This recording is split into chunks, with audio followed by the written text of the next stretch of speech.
నమస్తే రమగారు. నమస్తే జయ. రమగారు, ఏదైనా ఒక మంచి కథ చెప్పండి. పాండురంగ మహత్యం చెప్పుకుందాం. ఓ, పాండురంగ మహత్యం సినిమా కూడా ఉండట్లు. సినిమా టకీమని గుర్తొస్తుంది. పాత సినిమా ఒకటి ఉంది, ఎన్టీ రామారావు గారిది. ఓకే. తర్వాత వారి అబ్బాయిది కూడా ఇంకో సినిమా ఉంది. పాత సినిమా కథ కొంచెం మనం చెప్పుకునే కథ కాస్త దగ్గరగా ఉంటుంది. ఇదేంటంటే భక్తులు కథల్లో పుండరీకుడి కథ చాలా ప్రత్యేకంగా చెప్పుకోవాల్సిన కథ. సినిమాగా ఆలోచించద్దు, కుదిరితే సినిమా దొరికితే చూడండి. రామారావు గారు బ్రహ్మాండంగా యాక్ట్ చేస్తారు, చాలా బాగుంటుంది సినిమా. కథ చాలా మంచి కథ. ఇదేంటంటే భగవంతుణ్ణి వెతకటం, ముక్తిని వెతకటం. ఎట్లా దేవుణ్ణి వెతకాలంటే ఎలాగా? ఎక్కడ దొరుకుతాడు? భక్తితోనే. ఎక్కడైనా కోట్లో దొరుకుతాడా? ఫలానా క్షేత్రాలకు వెళ్తాం ఏమిటో హైరాన్గా దర్శనం చేసుకుంటాం, చూసామంటాం, మనకి జిగేలు అనిపిస్తుంది ఒక్కోసారి. ఆ తర్వాత కొంతమంది జిగేలు కూడా అనిపించదు, ఏదో చూసాము, ప్రవాహంలో పడి వెళ్ళి వచ్చేస్తాం. అవును. క్షేత్రంలో కూడా మనం భగవంతుని పట్టుకోలేకపోతాం, మన వల్ల అవ్వదు. ఎన్నో క్షేత్రాలు చూస్తారు చాలామంది, ప్రతి సంవత్సరము ట్రిప్పులకి వెళ్తారు ఎక్కడో చోటకి. అవును. మీరు తెలుసుకున్నారంటే ఏమో, కాకపోతే ఆస్తి ఉంటుంది వీళ్ళకి, వెళ్ళిపోవాలి ఆ గుడికి వెళ్ళిపోవాలి, ఈ గడికి వెళ్ళిపోవాలి. నాకు కూడా అలాగే ఉంటుంది, ఎంతసేపు గుడిలోకి వెళ్ళిపోదాం అనిపిస్తుంది, ఏ ఊరు వెళ్ళిపోదామా అనిపిస్తూ ఉంటుంది. చూసేస్తూ ఉంటాం. చూసి మనం కరెక్ట్గా దాన్ని పట్టుకోగలమా లేదా ఆయనే మనని పట్టుకుంటాడా? ఆయన పట్టుకోవాలి కదా, ఆయన పట్టుకునేలాగా మనం ఉండాలి. అది ప్రధానం. ఇప్పుడు నువ్వు ఎక్కడికి వెళ్ళావు, ఏం చూసి వచ్చావు, ఏం చేసావు నువ్వు, అది కాదు.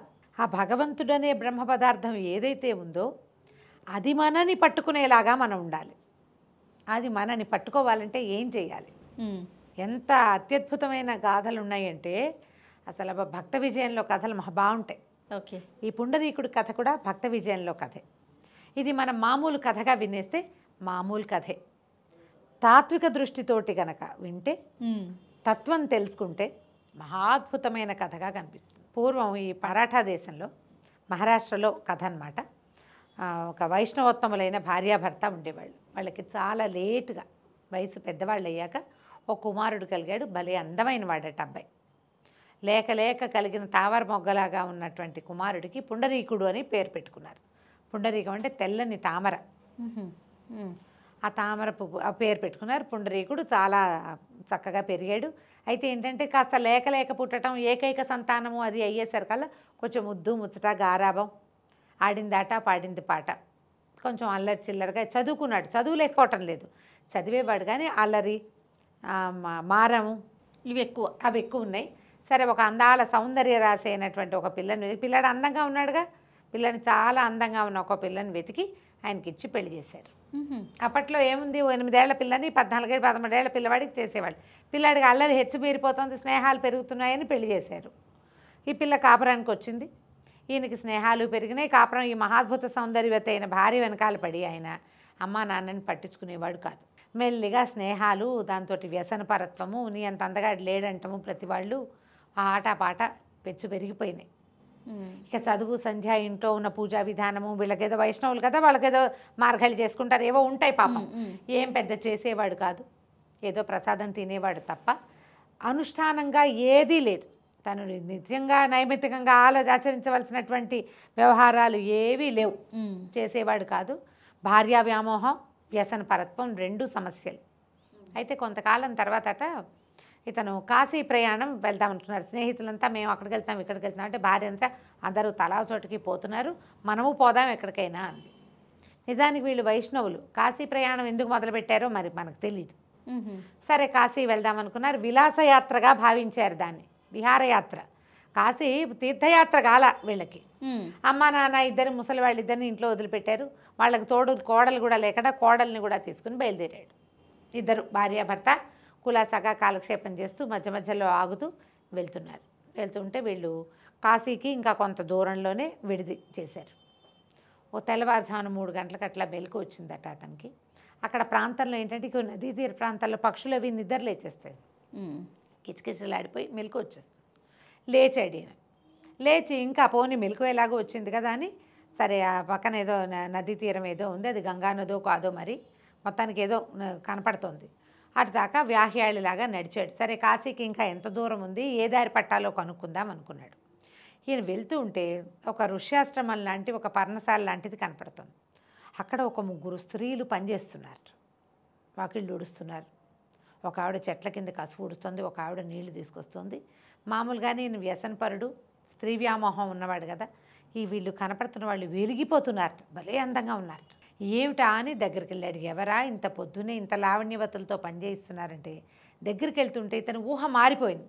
దూరం నుంచి చూసి సౌందర్యవతులు ఆ స్త్రీలు అని కొంచెం ఉత్సాహంగా వెళ్ళాడు. దగ్గరికి వెళ్ళేసరికల్లా ఊహ ఆలోచన మారింది. ఇప్పుడు అతను చూస్తుండగా అంత వెలుగ్గా ఉన్నవాళ్ళు పని పెరుగుతున్న కొందికి వాళ్ళు ఊడుపులు తుడుపులు పోగంతా ఎత్తడం, మొక్కల గొప్పులు తవ్వటము.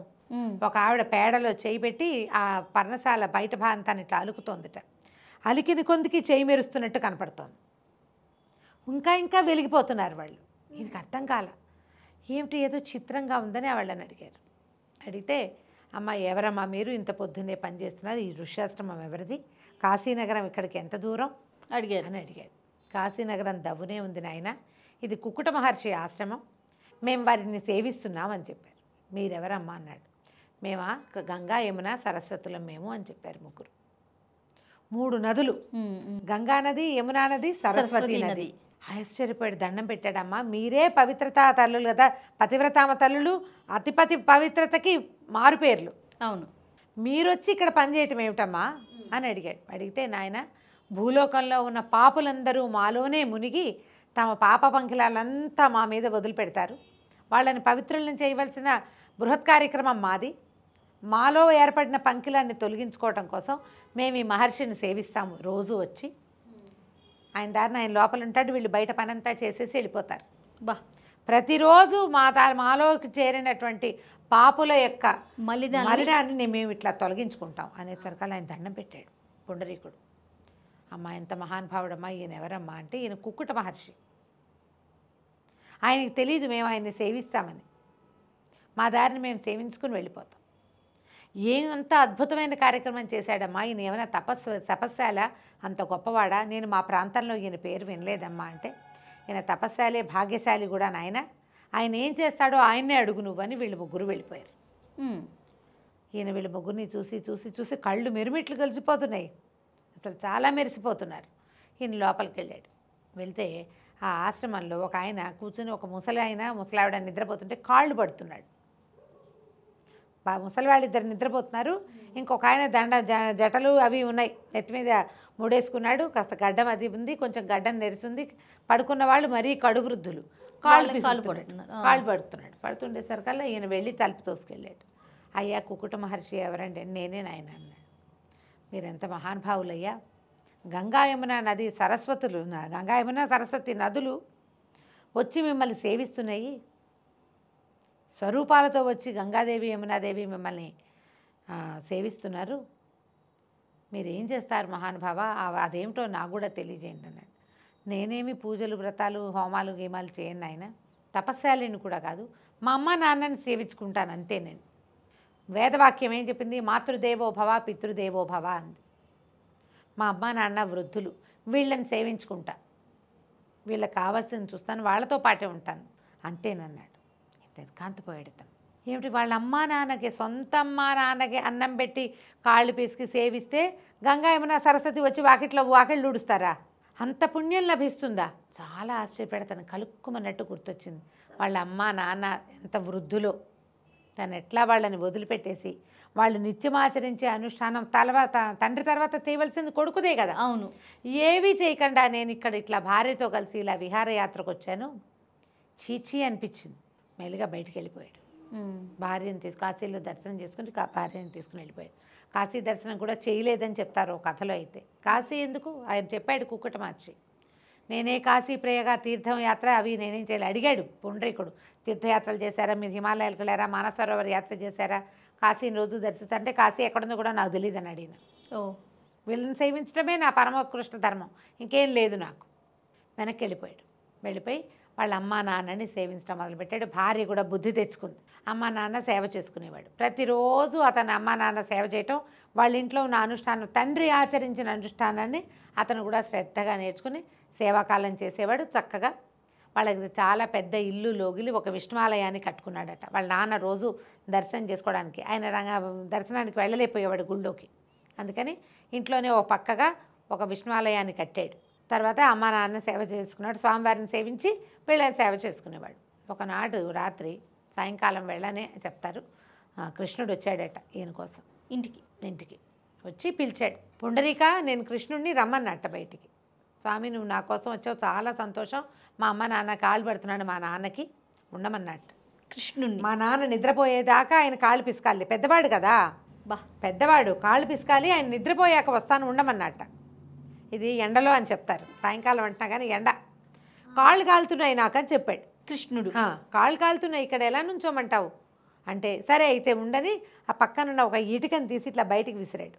దీని మీద నుంచో నీ కాళ్ళు కాలువు అంటే ఆ ఇటక మీద నుంచున్నాడు. ఇప్పుడు ఆతృతగా ఎప్పుడు వస్తావు అనే అడిగే పిల్లలు, ఇంతెత్తు పిల్లలు అనుకో నడు మీద చెయ్యి వేసుకుంటారు. ఈ నడు మీద 2 చేతులు పెట్టుకుని నిలబడ్డాడట కృష్ణుడు. తండ్రి నిద్రపోయాక లేచొచ్చాడు. ఆ నడు మీద చేతులు పెట్టుకుని ఉన్న 19 సంవత్సరాల కృష్ణ స్వరూపాన్ని చూసేసరికి కాళ్ళ మీద పడ్డాడు.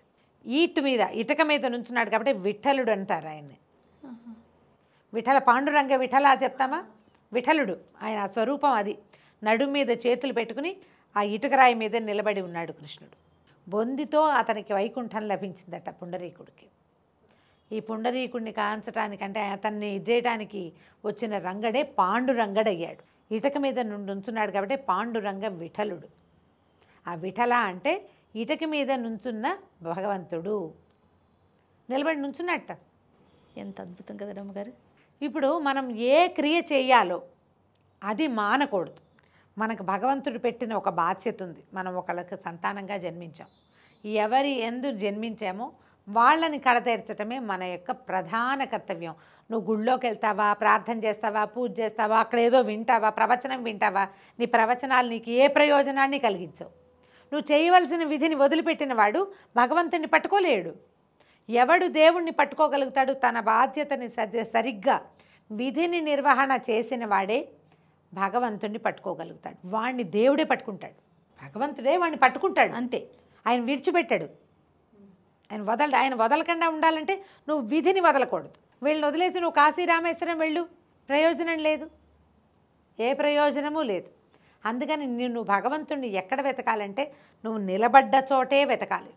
ఎందుకంటే భగవంతుడు నీలో ఉంటాడు, లోపల ఉంటాడు. వీణి వెతకడానికి నా ప్రాణవాయువు ఎక్కడుందని గాల్లో వెతుకుతావా నువ్వు? ఎక్కడుంది ప్రాణవాయువు? లోపల కదా కదులుతోంది. ఆ ప్రాణవాయువే భగవంతుడు, అంతే. అతను ఏ విధిని మనకి పెట్టాడో ఆ విధిని నిర్వహిస్తేనే ఇట్లాంటి అద్భుతాలు జరుగుతాయి. మనం భగవంతుడిని తెలుసుకోగలుగుతాం. ఈ కథ చెప్తారు సాధారణంగా. ఈ పాండురంగ విఠలుడి కథ ఏంటంటే మనకి పాండురంగ మహత్యంలో కనిపిస్తుంది. ఎన్నో మహాత్మ్యాలు చూపించాడు విఠలుడు. ఆ తర్వాత ఇతను మాత్రం స్వామిలో ఐక్యమైపోయాడని వాళ్ళ అమ్మా నాన్నలకు కూడా కైవల్యం వచ్చిందని చెప్తారు. ఎంత బాగుందో రమ్మగారు, చాలా బాగుంది. ఇంకా మరిన్ని స్టోరీలు చెప్పుకుందామండి. మరాఠా స్టోరీస్లో మనకి సతీ సక్కుబాయి కథ ఒకటి. సక్కుబాయి కథ కూడా చాలా బాగుంటుంది, నాకు భలే ఇష్టం. తప్పకుండా ఈసారి చెప్తాం. తప్పకుండా అండి. నమస్తే. నమస్తే.